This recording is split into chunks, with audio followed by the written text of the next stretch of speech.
اگر انسان درود پڑھتا ہے تو اس کو کون کون سے ثمرات ملتے ہیں؟ رسول اللہ صلی اللہ علیہ وسلم کا فرمان ہے، اتانی آت من عند ربی، ایک فرشتہ میرے پاس اللہ کی طرف سے آیا اور آ کے اس نے 3 انعامات کا تذکرہ کیا۔ اے اللہ کے پیارے محبوب صلی اللہ علیہ وسلم، آپ کی امت میں سے جو ایک مرتبہ آپ پہ درود بھیجے گا، اللہ رب العزت اسے 3 انعامات سے نواز دیں گے۔ کتب اللہ لہ 10 حسنات، اللہ رب العزت 10 نیکیاں اس کے لیے لکھ دیں گے۔ ومحى عنہ 10 سیئات، اور 10 گناہوں کو معاف کر دیں گے۔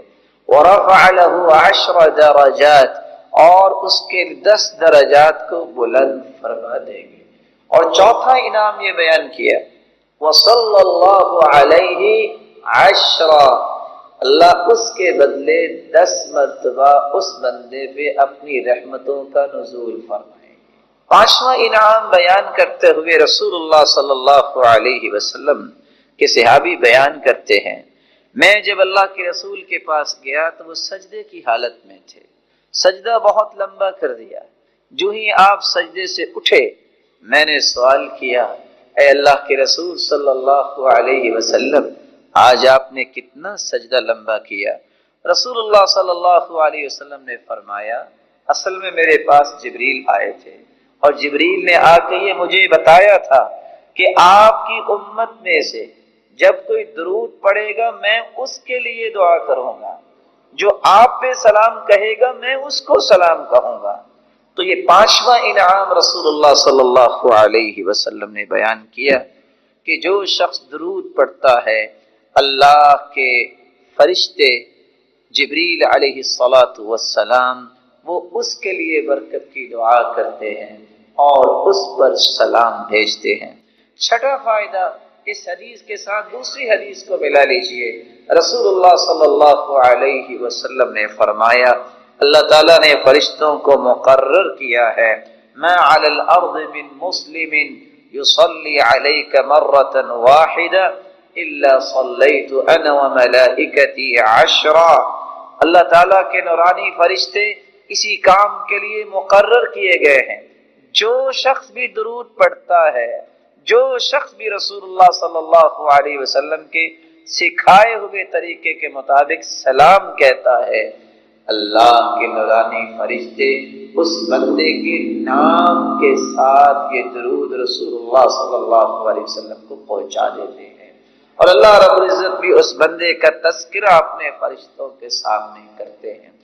7واں فائدہ جو رسول اللہ صلی اللہ علیہ وسلم نے بیان کیا ہے، من صلی علی حین یصبح 10 وحین یمسی 10 ادرکتہ شفاعتی یوم القیامہ، جو شخص صبح کے وقت 10 مرتبہ درود پڑھ لیتا ہے، شام کے وقت 10 مرتبہ درود پڑھ لیتا ہے، قیامت کے دن ہوگا میں اس شخص کی شفاعت کروں گا جس کے نتیجے میں وہ جنت داخل ہو جائے گا۔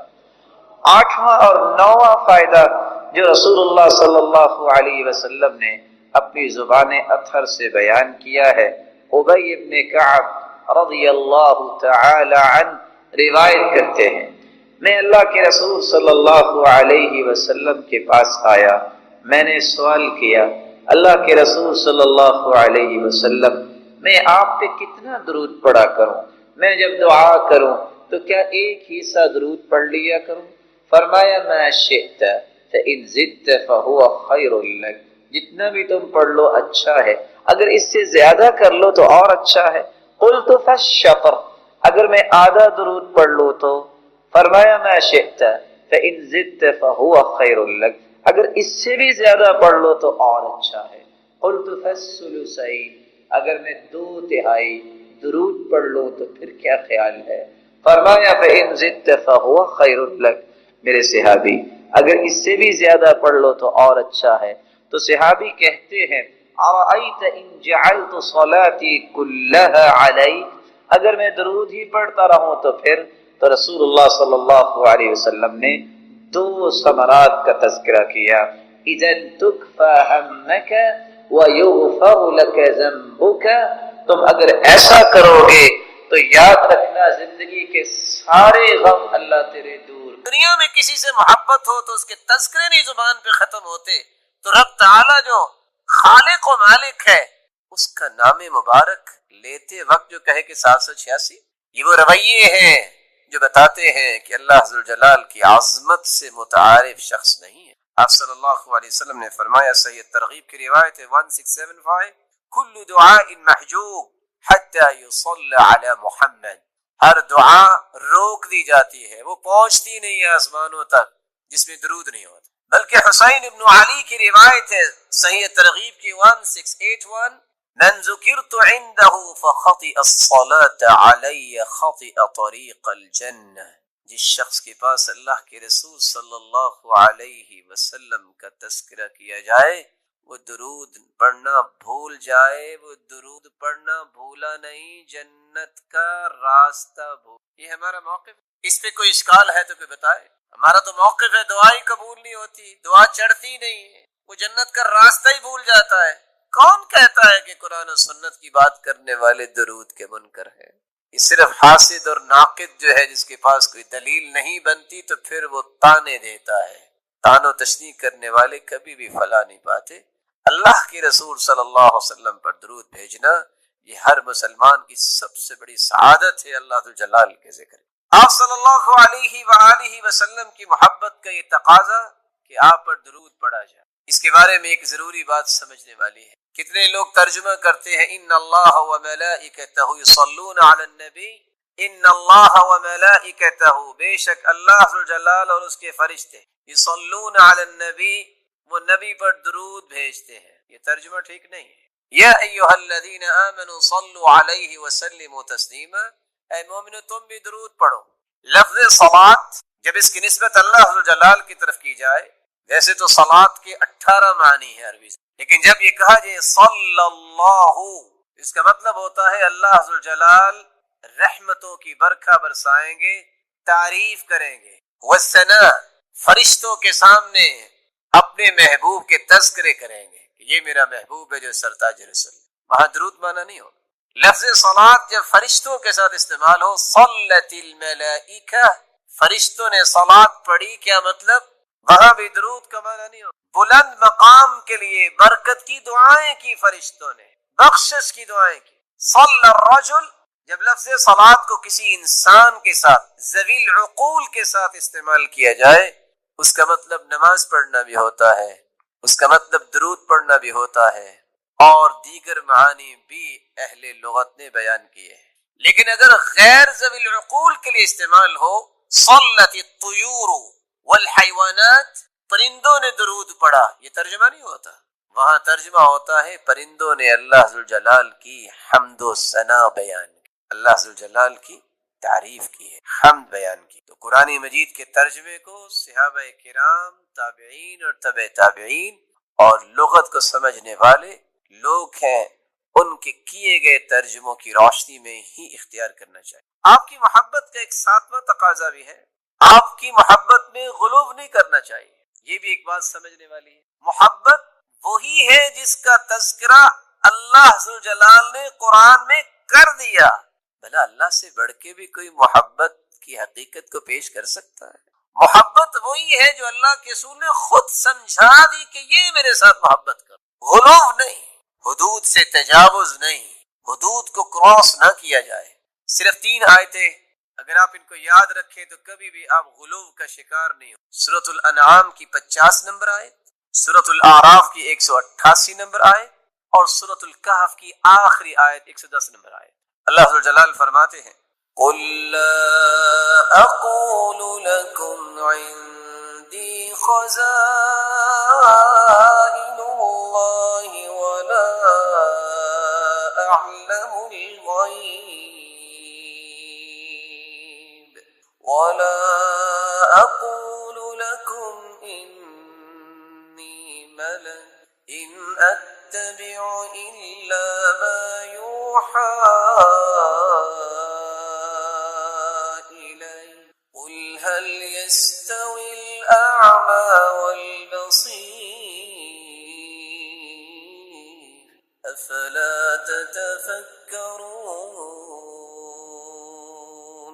قل لا أقول لكم عند خزائن الله میں بڑی محبت کے ساتھ، ادب کے ساتھ، احترام کے ساتھ یہ پیغام پہنچانا چاہتا ہوں ان مسلمانوں تک بھی جو محبت کا دعویٰ بھی کرتے ہیں اور اس آیت کی روشنی میں محبت کے زاویوں کو اختیار نہیں کرتے، غلو کرتے ہیں۔ کیا کہتے ہیں کہ خزانوں کا مالک ہے تو اللہ کا رسول نہیں۔ میرے محترم، خزانوں کے مالک اللہ ذو الجلال، کیونکہ اللہ ذو الجلال نے اعلان بھی کروایا ہے تو اسی ہستی سے، قل فرما دیجئے لا اقول لکم عندی خزائن اللہ، میں نہیں کہتا کہ میرے پاس خزانے ہیں اللہ تعالیٰ کے۔ صحیح بخاری کی روایت ہے 3117، سیدنا ابو ہریرہ رضی اللہ تعالی عنہ بیان کرتے ہیں اللہ کے رسول صلی اللہ علیہ وسلم نے فرمایا ما اعطیکم ولا امنعکم، نہ میں تم سے کوئی چیز روک سکتا ہوں نہ میں تجھے کوئی دے سکتا ہوں،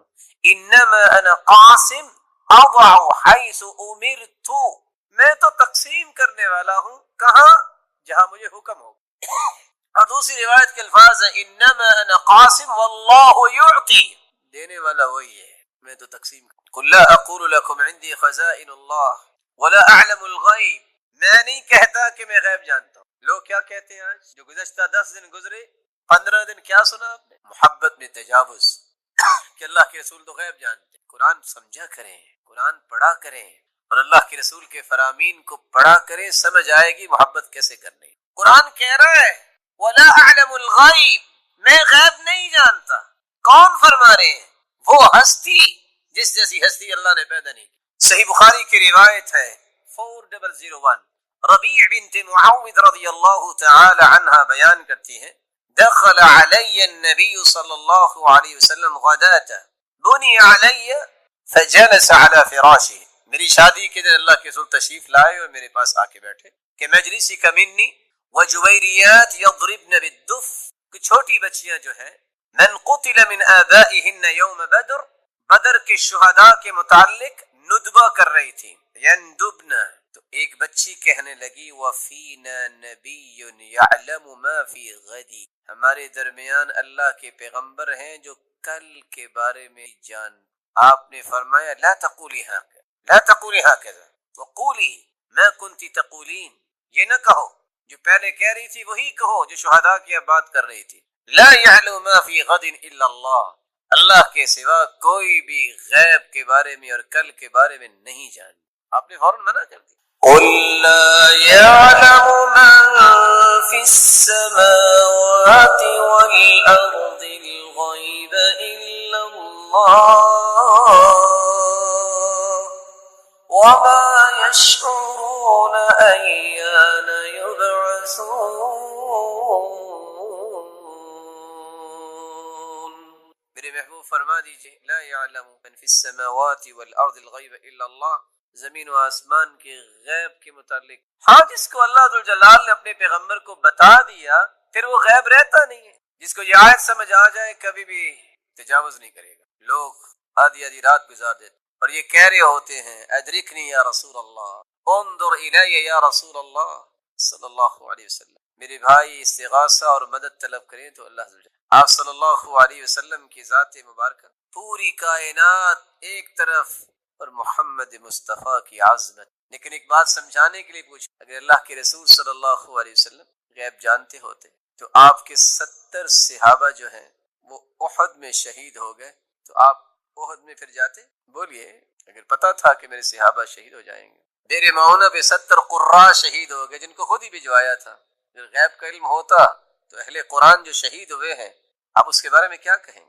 سیدہ عائشہ رضی اللہ تعالیٰ عنہ جن کی پاکیزگی قرآن نے بیان کی، اگر غیب کا علم ہوتا تو آپ یہ فرماتے ان کنت الممت بذنب فتوب واستغفر، عائشہ اگر تم سے بھول ہوگی ہے، غلطی ہوگی ہے تو توبہ کر لو۔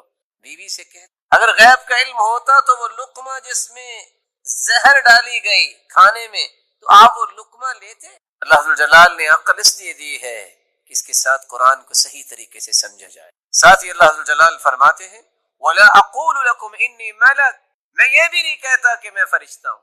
آپ نے سنا ہوگا کہ کیا کہتے ہیں، نبی نور من نور اللہ ہے. کاش ان بیچاروں مسکینوں کو پتہ چل جائے کہ اس کا آمنوا باللہ ورسولہ ثم لم يرتابوا وجاهدوا بأموالهم وأنفسهم في سبيل الله أولئك هم الصادقون.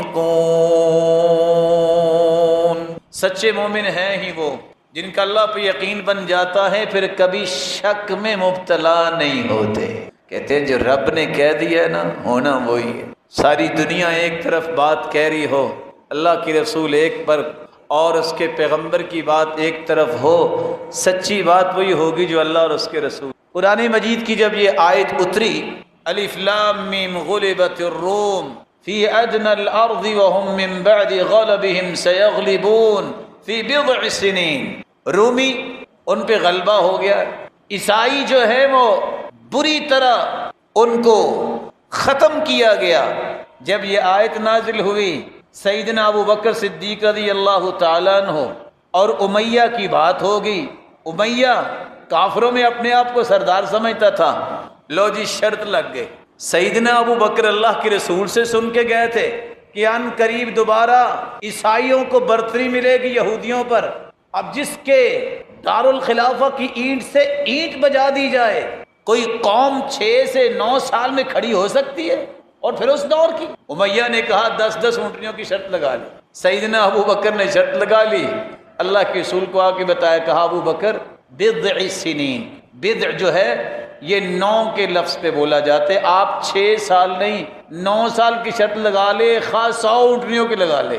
کافر ہمیشہ مظاہر کو دیکھتا ہے، نظر یہ آ رہا ہے، لگتا یہ ہے، تخمینہ یہ ہے، ایکسپیریمنٹ ایسے ہوئے ہیں، فلاں کے ایکسپیرینس یہ کہتا ہے. یہ مزاج کافروں کا ہے. مومن کہتا ہے اللہ نے فرمایا ہے، محمد مصطفیٰ کی زبان سے نکلا ہے، اس سے بڑی صداقت اللہ نے زمین پہ نازل ہی نہیں کی. شرط لگ گئی. 9ویں سال میں اللہ تعالیٰ نے فیصلہ کر دیا، جو فیصلہ تھا، جو قرآن میں اترا تھا. عیسائی دوبارہ آ گئے. کون سچا نکلا؟ جس نے اللہ اور اس کے رسول کی بات کو سچا سمجھا. یہی یقین ہے کہ دنیا جہان کے تجربات فیل ہو سکتے ہیں، اللہ اور اس کے رسول کی بات کبھی جھوٹی نہیں. اللہ عز و جلال نے اسی لیے اپنے پیغمبر کے ذریعے یہ بات سمجھائی تھی. عبداللہ بن مسعود بیان کرتے ہیں، الیقین الایمان کلہ، یقین صرف سچے مومن ہونے کی نشانی نہیں، یہ پورا ایمان ہے. یہ پورا ایمان ہے جس کو نصیب ہو جائے. اور ابو بکر الوراق کہا کرتے تھے، الیقین ملاک القلب وبہ کمال الایمان. بندے کے دل میں اگر یقین بادشاہ بن جائے تو اس جیسا پختہ ایمان کسی اور کا ہوتا ہی نہیں. اس لیے تو اللہ تعالیٰ نے 3 درجے بیان کیے ہیں. زبان سے اگر اللہ رسول کو مانے، اس کو مسلمان کہتے ہیں. دل کی اتھا گہرائیوں میں یہ محبت چلی جائے، اسلام کی، اس کو ایمان کہتے ہیں. اور سب سے خوبصورت ایمان اس کو احسان کہتے ہیں. ایکسیلنس کے درجے پہ جا کے عبادت کرنے والا، زندگی گزارنے والا، اس کو محسن کہتے ہیں، احسانی کیفیت. اور اللہ عز و جلال فرماتے ہیں احسان کی کیفیت ان لوگوں میں پیدا ہوتی ہے جن کے اندر یقین آ جاتا ہے. ہدی ورحمۃ للمحسنین الذین یقیمون الصلاة ویؤتون الزکاة وهم بالآخرة هم یوقنون. یہ قرآن ہدایت کا پیغام ہے. یہ رحمت بنتا ہے ان کے لیے جو احسان کی کیفیت میں زندگی گزارتے ہیں. اور ان محسنین کی نشانی ہے، نہ انہوں نے کبھی نماز میں سستی کی ہے، نہ کبھی زکوٰۃ میں منہ بنایا ہے، خوشی سے زکوٰۃ دیتے ہیں. اور ان کا اللہ پہ یقین ہوتا ہے۔ اللہ ذو الجلال نے ان کے لیے ایک اور فضیلت بیان کروا دی ہے اپنے پیغمبر کے ذریعے۔ سیدنا ابو ہریرہ روایت کرتے ہیں، افضل الاعمال عند اللہ ایمان لا شک فی، سب سے افضل ایمان اس انسان کا ہے جس کے اندر یقین ہے، اسے کبھی شک نہیں آیا۔ اس سے بڑا ایمان اور افضل ایمان کسی کا ہے ہی نہیں۔ ذنون مصری اس لیے کہا کرتے تھے جس کو یہ یقین نصیب ہو جاتا ہے اس کی لمبی خواہشیں ختم ہو جاتی ہیں۔ وہ کہتا ہے جب وقت آئے گا میرا رب فیصلہ کر دے گا، کیا اس وقت میرا رب نہیں ہوگا، میں پریشان ہو رہا ہوں۔ لمبی امید جب وہ ختم کرتا ہے تو انسان کو اللہ زاہد بنا دیتے ہیں، زہد آ جاتا ہے تو اللہ اس کی زبان پہ حکمت و دانائی کو جاری کر دیتے ہیں۔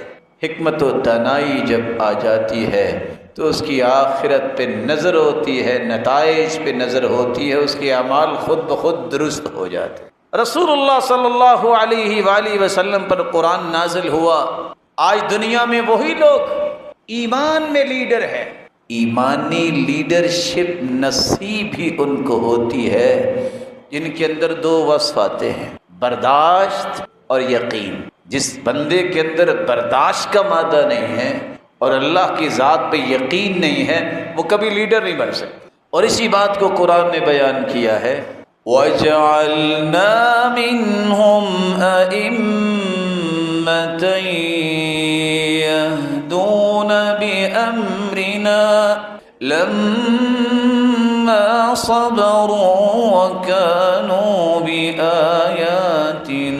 يُوقِنُونَ۔ ہم نے انہیں قوم کے مقتدا بنایا، لوگوں کو پیروکار بنایا تو ان لوگوں کا جن کے اندر دو وصف تھے، اللہ کی ذات پہ یقین اور برداشت کرنا ان کو آ گیا، اللہ نے انہیں لیڈرشپ کے لیے چن لیا۔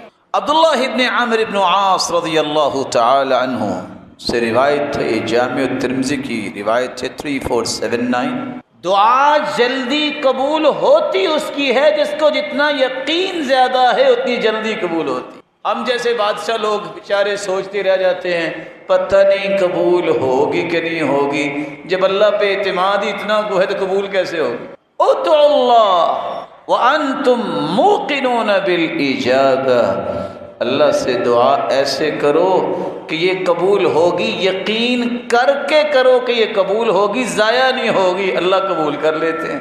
یعنی کیسے وہ دعا کرتے تھے لوگ جن کی فوراً قبول ہو جاتی؟ یقین تھا۔ یقین کیا تھا؟ میرا رب سے تعلق ہے، میں اس کا بندہ ہوں، میں اس کی بات ماننے والا ہوں، عبادت کرنے والا ہوں۔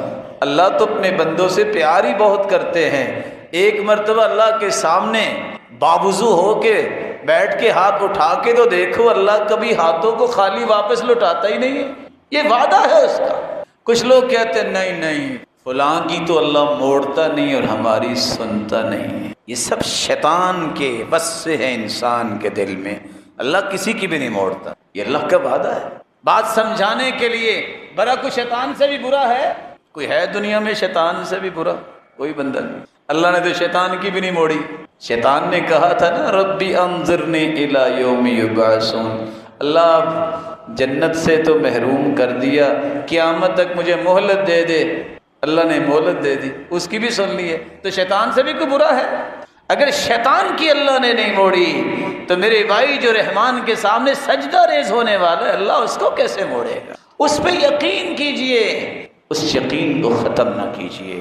اللہ ذو الجلال کے پیارے پیغمبر نے فرمایا، سیدنا معاذ روایت کرتے ہیں، سلسلہ صحیحہ کی روایت ہے 2278، ما من نفس تموت وهي تشهد ان لا اله الا الله یرجع ذلك الى قلب موقن، جو بندہ یقین کے ساتھ مرتے وقت یہ پڑھ لیتا ہے لا الہ الا اللہ یقین کے ساتھ، یہ یقین اسے فائدہ کیا دے گا؟ ادھر آنکھیں